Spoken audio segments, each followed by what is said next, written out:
इस कहानी को जरा गौर से सुनिएगा क्योंकि ये कहानी आपकी जिंदगी बदलने वाली है। एक नगर में एक वृद्ध दंपति रहते थे जिनके पास सब कुछ था, अपार धन, दौलत, शोहरत, हर एक चीज। मतलब उनकी जिंदगी में किसी भी चीज की कोई कमी नहीं थी। दरअसल वो बुजुर्ग आदमी पहले व्यापारी था। उसे व्यापार में उसे बहुत मुनाफा हुआ। उसके जीवन में कभी किसी चीज की कमी नहीं हुई थी। लेकिन अब बुढ़ापे में उसका मन बहुत अशांत रहने लगा। सब कुछ होने के बाद भी वो रात को चैन से सो नहीं पाता था। बाहर घूमने जाता तो मन में कुछ ना कुछ विचार चल रहे होते, जैसे वो विचारों में वो परेशान रहता। उसे समझ नहीं आ रहा था कि अगर वो जीवन में करें भी तो क्या करे। सब कुछ मिलने के बाद भी आखिरी मन इतना अशांत क्यों है। अब मन की शांति मिले तो कैसे मिले। आखिर मैं ऐसा क्या करूं जिससे मेरा मन शांत हो जाए। दरअसल वो बहुत लालची और कंजूस इंसान था। रात को सोते वक्त वो अपनी बुढ़िया से कहता है कि मैं अब सो नहीं पा रहा हूं, पता नहीं क्यों मेरा मन बहुत अशांत रहता है। बूढ़िया बोली, तुम भी बेवजह चिंता करते हो, इसमें चिंता वाली कोई बात नहीं। उसे बोला कि जंगल में एक महात्मा आए हुए हैं जिनके पास हर समस्या का हल है, लेकिन महात्मा सबसे नहीं मिलते। उसने सोचा कि वो महात्मा से मिलेगा, चाहे एक जो हो जाए, वो महात्मा से मिलकर अपनी समस्या का समाधान जरूर करेगा। अगले दिन में महात्मा से मिलने चल जाता है।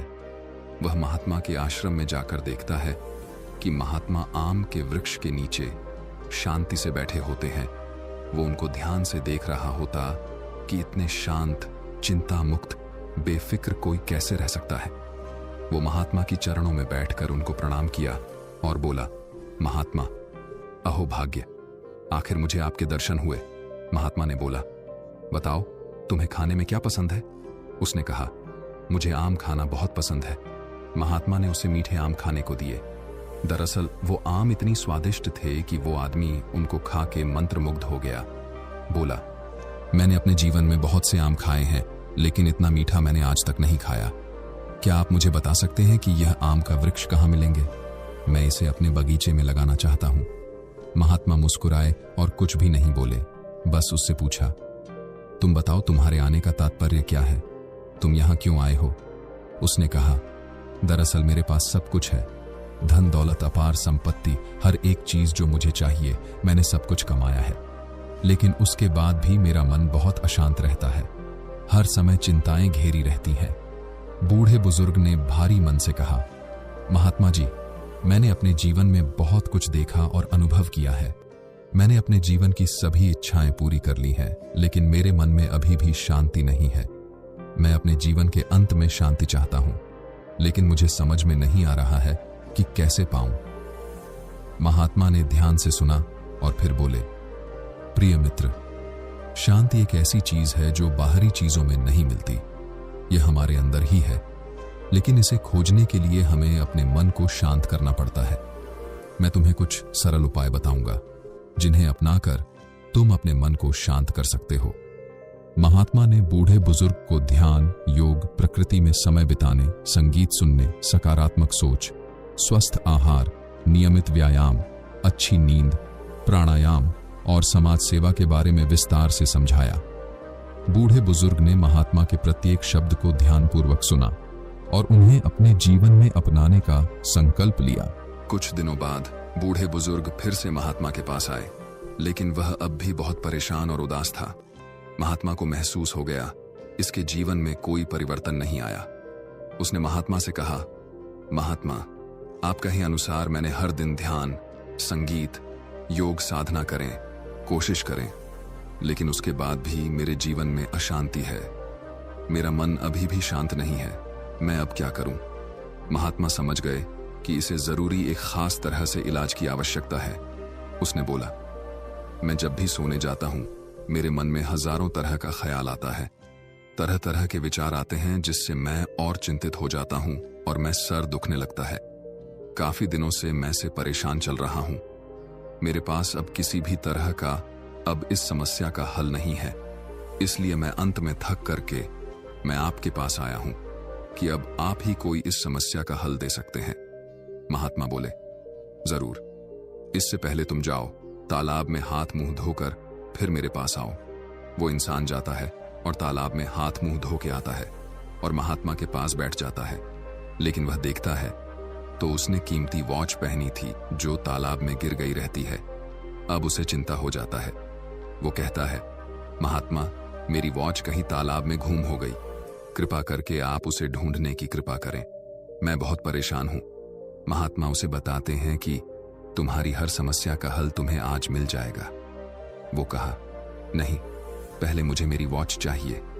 वॉच के गुम हो जाने से इतना परेशान हो गया कि अपना मानसिक संतुलन खो बैठा और फालतू की हरकतें करने लगा। उसने कहा, महात्मा, यह जरूरत तुम्हारी कोई चाल है, तुम अपने शिष्यों से कह के मेरी वॉच को दिलवाओ। वॉच के लिए इतना परेशान हो गया जैसे मानो कि बस। तब महात्मा ने कहा, तुम्हारी वॉच मिल जाएगी, तुम परेशान न मत हो। महात्मा बिल्कुल शांत और चुपचाप बैठे हुए थे। उसने कहा, यह चमत्कार कैसा है? इतना सब होने के बाद भी आप चुपचाप कैसे बैठे हो? मैं आपको अपशब्द कह रहा हूं, आपका अपमान कर रहा हूं, आपके बेइज्जती कर रहा हूं, लेकिन ये सब सुनने के बाद भी आप मुस्कुरा रहे हैं। क्या आपको कभी गुस्सा नहीं आता? आपको चिंता नहीं होती? आपको कभी घबराते नहीं देखा? आपका मन आखिर इतना शांत कैसे है? महात्मा ने बोला, दरअसल मेरा मन शांत नहीं है। मैं जिसे आम के वृक्ष के नीचे बैठा हूं, यह वृक्ष ही बहुत दिव्य है। उसने कहा, यह वृक्ष दिव्य है? क्या मतलब? मैं इस वृक्ष के नीचे बैठा हूं। इस वृक्ष में इतनी शक्ति है कि जो भी यहां पे बैठ जाता है उसका मन ऐसे ही शांत हो जाता है। लेकिन यहां बैठना सबके बस की बात नहीं। यहां बैठने के लिए बहुत ही ध्यान, तप और साधना करनी पड़ती है। उसने कहा, अच्छा, तो ये बात है। वॉच के गम हो जाने से उसका मन बहुत और परेशान हो गया। इसीलिए उसने महात्मा की बात नहीं सुनी और महात्मा का धन्यवाद करके वहां से चला गया और बोला, मैं अगले दिन आऊंगा और अपनी समस्या का समाधान ढूंढ लूंगा। अभी वॉच के चले जाने से मैं बहुत परेशान हूं, इसीलिए आप जो भी बताएंगे मैं उन बातों को सुन नहीं पाऊंगा और ना ही उस पे अमल कर पाऊंगा। इसीलिए मैं अगले दिन आता हूं। बूढ़ा व्यक्ति घर चला जाता है और रात भर उस वॉच के बारे में सोचता है कि यार, मेरी इतनी कीमती वॉच थी, कितनी मेहनत से मैंने उसे खरीदी थी, वो कैसे पानी में गिर गई। आधी रात उसके यही सोचते हैं बीत गया कि आखिर वो वॉच अब उसे कैसे मिलेंगे। आधी रात के बाद उसके मन में ख्याल आया, अगर वो महात्मा इतना सब सुनने के बाद बिल्कुल शांत और चुप कैसे बैठा था। ये सब उस वृक्ष का कमाल है। लेकिन महात्मा ने कहा कि इस वृक्ष के नीचे बैठने के लिए हमें तब साधना करने की आवश्यकता है, लेकिन ये सब फालतू की बात है। मुझे लगता है कि ऐसा कुछ नहीं होता होगा। उस वृक्ष के नीचे सिर्फ बैठ जाने से ही मुझे लगता है कि मेरा मन शांत हो जाएगा। रात तक उसके मन ही बस इसी चीजों के ख्याल उसके मन में आते रहे। उसने सोचा, क्यों ना कैसे भी करके वो उस वृक्ष के नीचे बैठेगा और अपने मन को शांत कर लेगा। ये सब कहने की बात है, लेकिन उस वृक्ष में जरूर कोई ना कोई तो जादू है। फिर उसे निश्चय किया कि बिना तब साधना के उस वृक्ष के नीचे बैठेगा और अपने मन को शांत कर लेगा। क्या पता पेट नीचे बैठते हैं उसके अंदर भी शक्तियां आ जाए और शक्ति आते ही वो अपनी वॉच को भी ढूंढ सके। वो रात को सोच रहा था। रात के 2 बज गए। उसके मन में ख्याल आया कि इस काम को सुबह क्यों अभी अंजाम क्यों नहीं दिया जा सकता। फिर इसी इरादे से उसके मन में ख्याल आया कि क्यों ना वो रात को उस आश्रम पहुंचे। महात्मा तो सो रहे होंगे, वो वृक्ष की जगह खाली होगी। चुपचाप जाकर उस वृक्ष के नीचे बैठ जाए और देखेगा कि क्या चमत्कार हो रहा है। क्या पता शक्तियां मुझे मिल जाएं जिससे वो वॉच भी ढूंढ लें और उसका मन भी शांत रहने लग जाए। इस इरादे से रात को चोरी चोरी वो महात्मा के आश्रम के लिए निकल गया। आश्रम जाकर देखा तो महात्मा अपनी कुटिया में चैन की नींद सो रहे थे। उनके चेहरे पर असीम शांति थी, ऐसे मानो जैसे कि सारी दुनिया के बंधनों से मुक्त, किसी भी प्रकार की कोई चिंता नहीं थी। उनको देख रहा था कि आखिर कोई इतना निश्चिंत होके कैसे सो सकता है। ऐसी नींद सोए उसे तो वर्षों बीत गए हैं। वह बहुत हैरान था। उसने वृक्ष के नीचे नजर डाली तो वृक्ष के नीचे बिल्कुल खाली था और एक रोशनी चल रही थी। उसे यकीन हो गया कि पक्का इस वृक्ष के नीचे ही जादू है। बस अब चुपचाप उसे वहां बैठना है और बैठने के बाद सारी शक्तियां उसके अंदर आ जाएंगी। जिसे वो भी चीजों को समझ पाएगा और उसकी वॉच भी वो शक्ति से ढूंढ लेगा। यही सोच के उस वृक्ष के नीचे जाकर चुपचाप बैठ गया और ध्यान करने की कोशिश करने लगा, लेकिन कुछ भी नहीं हुआ और धीरे धीरे सुबह होने वाली थी। वो चुपके से उठ के भाग गया और जाकर अपने घर पर सो गया। वो भी सो नहीं पाया।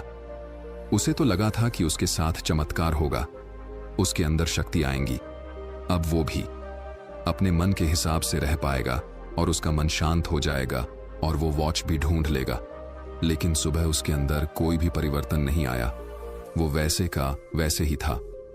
अब वहीं थके हरे नींद में फिर महात्मा के पास जाता है और हाथ जोड़कर उनसे विनती करता है, हे महात्मा, अब आप कृपा करें, मेरा कोई सहारा नहीं है। अब आप ही मुझे संशय से समस्या का हल दे सकते हैं।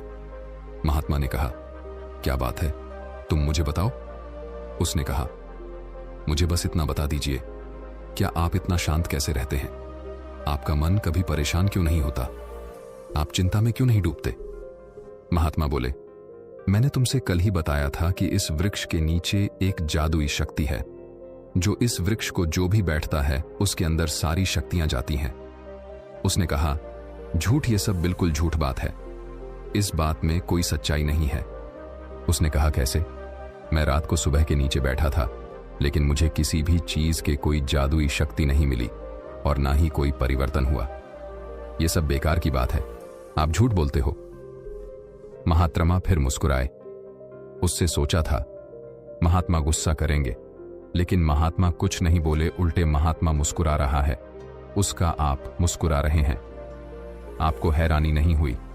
आपको गुस्सा करना चाहिए कि मैंने आपकी इजाजत के बिना वृक्ष के नीचे बैठा। उसने कहा, लेकिन अगर बात ध्यान करने से ही सारी मन शांत हो जाता है तो मैं ध्यान करने को भी तैयार हूं। महात्मा ने कहा, नहीं, अब ध्यान करने से कुछ नहीं होने वाला। उसने कहा, क्या मुझे शांति कभी नहीं मिलेगी? महात्मा ने कहा, जल्दी मत करो, सब्र करो और संतोष करना सीखो। एक वॉच के खो जाने से तुम इतनी परेशान हो गए तो तुम भला जीवन में शांति कैसे ढूंढ पाओगे? महात्मा ने कहा, अब तुम यहां से चले जाओ और कल तुम अपने पोते के साथ यहां पे आना। वो वहां से चला जाता है और अगले दिन अपने पोते के साथ वहां पे आता है। महात्मा कहते हैं, बेटा तुम जाओ और उस तालाब में हाथ मुंह धो के यहां पे बैठो। वो अपने पोते से कहता है, बेटा तू जा, लेकिन अपने हाथ की घड़ी यहां उतार दे, फिर तू हाथ धो के आ। वो घड़ी उतार के जाता है और हाथ धो आ जाता है। महात्मा फिर मुस्कुराते हैं। वो कहते हैं, आप अब क्यों मुस्कुरा रहे हैं? महात्मा बोले, कुछ नहीं, बस यूं ही। लेकिन इस बार वो देखता है कि उसके पोते की गले की हार अब नहीं है। वो हैरान हो जाता है। वो गुस्सा में बोलता है, महात्मा, मेरे पोते की चैन कहां गई? आखिर पानी में पोते की चैन कैसे गिर गई? यह सब जरूर कोई ना कोई चाल है। यह क्या है, बताओ? क्या तुमने मेरी घड़ी और मेरे पोते की चैन को चूरवाया है? आखिर ये ऐसे कैसे गुम हो सकता है? इस दाल में जरूर कुछ काला है। वो महात्मा को एक बार फिर गुस्सा दिखने लगता है। उसके बेशकीमती घड़ी और उसके पोते की चैन भी उस तालाब में गिर गई। वो वहां से जाकर दूर बैठ जाता है। जब उसका गुस्सा शांत होता है तब महात्मा मुस्कुराए और बोले, ये लो तुम्हारी घड़ी और ये लो तुम्हारी सोने की चैन, और अब तुम यहां से चले जाओ और यहां पे तुम कभी कर दोबारा मत आना। वो इंसान शर्मिंदा हो गया और बोला, महात्मा मुझे क्षमा करें, मैं पापी नीच इंसान हूं, मेरी छोटी सोच है, मैं आपकी तरह ज्ञानी नहीं हूं, लेकिन मैं जो भी हूं मैं खुद को बदलना चाहता हूं और अपने अंदर शांति लाना चाहता हूं। महात्मा बोले, तुमको शांति कहीं नहीं मिलेंगी। उसने कहा, महात्मा कृपया ऐसे न बोलें, मैं शांति पाने के लिए कुछ भी करूंगा। महात्मा ने बोला, जब तुम एक घड़ी के लिए इतने विचलित हो सकते हो तब तुमने जीवन भर जितनी चीजें कमाई है तुमने उनको कितनी मुश्किल से पाया होगा। जीवन में एक बात हमेशा याद रखना, ज्यादा लगाव, आकर्षण, ज्यादा मोह जिस इंसान के मन में है उसे शांति कभी नहीं मिल सकती। तुमने क्या खोया इस बारे की तुम्हें ज्यादा चिंता है, लेकिन तुमने क्या पाया इस बात की तुमने कभी खुशी नहीं होती। तुम इस कुटिया में आ गए, ये तुम्हारा सौभाग्य की बात है और तुम्हारे जीवन निश्चय ही बदल जाएगा। महात्मा ने कहा, तुम रात को चोरी से यहां पर आए और इस वृक्ष के नीचे बैठे, लेकिन उसके बाद भी तुम्हें मन में शांति नहीं मिली। सोचा है क्यों? क्योंकि शांति कभी कभी जगह या किसी स्थान पर नहीं मिलती। शांति मिलती है तुम्हारे अंदर, संतोष करने से, चीजों को स्वीकार करने से, और सबसे बड़ी बात, सच को जानने से। लेकिन जो इंसान सच को जानने को तैयार नहीं, बात को समझने को तैयार नहीं, उसके जीवन में भला शांति कैसे मिलेगी? उसने पूछा, महात्मा फिर आप ही बताइए कि मैं क्या करूं? महात्मा ने कहा, क्या तुम इस घड़ी को और इस सोने की चैन को कहीं दूर इस जंगल में फेंक दो, जहां पे तुम कभी ढूंढ न सको। यह उसके लिए बहुत ही मुश्किल फैसला था। महात्मा ने कहा, अगर तुम ऐसा कर पाते हो, फिर मैं तुम्हें बताऊंगा कि मन शांत कैसे होता है। वो इंसान उस चैन को लेकर बहुत देर तक सोचता है और फिर उसे दूर हवा में कहीं फेंक देता है, और वो किसी बड़े वट वृक्ष के ऊपर जाकर कहीं खो जाता है। खोने के बाद 1 मिनट के लिए उसे बहुत दुख होता है। महात्मा कहते हैं, अब तुम इस बात को स्वीकार करो कि वो तुम्हारा नहीं है, तुमने उसे खो दिया और दोबारा वो तुम्हें जीवन में कभी नहीं मिलेगा। तुम इस बात को स्वीकार करो, खुद को इस बात समझाओ कि जो तुम्हारा है ही नहीं, उससे दुहक किस बात का, और तुम उसके बारे में परेशान हो कि तुम्हें कुछ नहीं मिलने वाला है। सोचना बंद करो और खुद को यह बात समझाओ। वह इंसान 2 मिनट के लिए ध्यान करने लगता है और इन बातों को समझता है, और जिससे उसके आंख खुलती है तो वो इस बात को समझ जाता है, ये जो हमारा ही नहीं, जो हमारे हाथ में नहीं है, उसके बारे में सोच के चिंता करके कोई हल नहीं निकलने वाला। असल जीवन में शांति चाहिए तो संतोष करना सीखना होगा, प्रकृति को स्वीकार करना होगा। महात्मा ने कहा, प्रिय मित्र, तुम्हें शांति कभी कोई बाहरी वस्तु नहीं दे सकती। शांति तुम्हें चाहिए तो तुम्हें संतोष करना सीखना ही चाहिए। जब तक तुम्हें यकीन नहीं होगा, जब तक तुम खुद को नहीं समझोगे, तब तक तुम्हारे शांति कभी नहीं मिल सकती। ये जीवन क्षरभंग हो रहा है, यहां पे कोई साथ नहीं देता, यहां पे कोई अपना नहीं होता। सारी चीज दिखावे की है और सब कुछ मोह माया है। हम शांत इसलिए हैं क्योंकि हमें चीजों से लगाव नहीं, हमें किसी से कोई आसक्ति नहीं, हमें किसी से कोई मोह नहीं। हम जीवन को अपने हिसाब से जीते हैं, हमें किसी से कोई आकर्षण नहीं है। उसने कहा, सही बात है, मैं ज्यादा चिंता अपने बच्चों के बारे में करता हूं कि मेरे बाद बच्चों को क्या होगा, वो मेरी कंपनी उसे संभाल लेंगे या नहीं, मैं मर जाऊं तो वो क्या करेंगे, उस बच्चे ने मेरे साथ ऐसा व्यवहार क्यों किया, वो मेरे साथ क्यों नहीं देता। रिश्तों की चिंता, इन्हीं चीजों की चिंता मुझे खाए रहती है और मैं आज को जी नहीं पाता। फिर उसने कहा, क्या मन को शांत करने के लिए मुझे भी संन्यास लेना होगा? महात्मा ने कहा, नहीं, संन्यास की आवश्यकता नहीं है। तुम सामान्य जीवन में रहकर भी मन को शांत कर सकते हो। एक गरीब इंसान भी शांत है क्योंकि उससे जितना मिला वो उतना पर संतोष करके खुश है। लेकिन आमिर, कोई उसे जितना मिला है उसे और चाहिए। इसी बात की चिंता घिरी रहती है और इसकी वजह से कभी भी चैन से नहीं सो ही नहीं पाता, ना उसका मन शांत होता है। महात्मा बोले, गौर से देखो तो जितनी ज्यादा सुविधा है, जितनी ज्यादा जीवन को तुम आसान बनाने की कोशिश करते हो, जीवन उतना ही मुश्किल होता जाता है। मुझे देखो, सब कुछ त्याग करके भी जीवन में कितना सुकून है, लेकिन तुम्हारे पास सब कुछ होते हुए तुम चिंतित हो। मैं यह नहीं कहता कि तुम सन्यासी बन जो और तुम भी हर एक चीज का त्याग कर दो, लेकिन मैं यह कहता हूं, ज्यादा मत सोचो, हद से ज्यादा चिंता मत करो। सेठ जी बोले, हे महात्मा, मुझे आप क्षमा करें, अब मुझे सब समझ आ गया है, आपने मेरी आंखें खोल दी हैं। अब मैं समझ गया हूं कि अनावश्यक चिंता और कभी कभी भविष्य के बारे में बहुत सारी कल्पनाएं करना हमारे दुखों का कारण बनती है। आज मैं जीना सही है और कल से ज्यादा उम्मीदें न पालना, और आज मैं मेहनत करना ये जीवन जीने का अच्छा उदाहरण है। सच ये भी है कि आप जिंदगी में जितना भी पालो वो कम ही है और हमें कम लगता भी है। इसीलिए आज मेहनत करो और कल की ज्यादा छोड़ दो। जीवन गुजार रहा है, गुजर जाएगा। जो है उसमें खुश रहना सीखो। खुद को यकीन दिलाओ कि सब कुछ ठीक है, और सबसे जरूरी बात, मेहनत जारी रखो। बाकी अगर ये कहानी आपको अच्छी लगी हो तो इस वीडियो को लाइक करें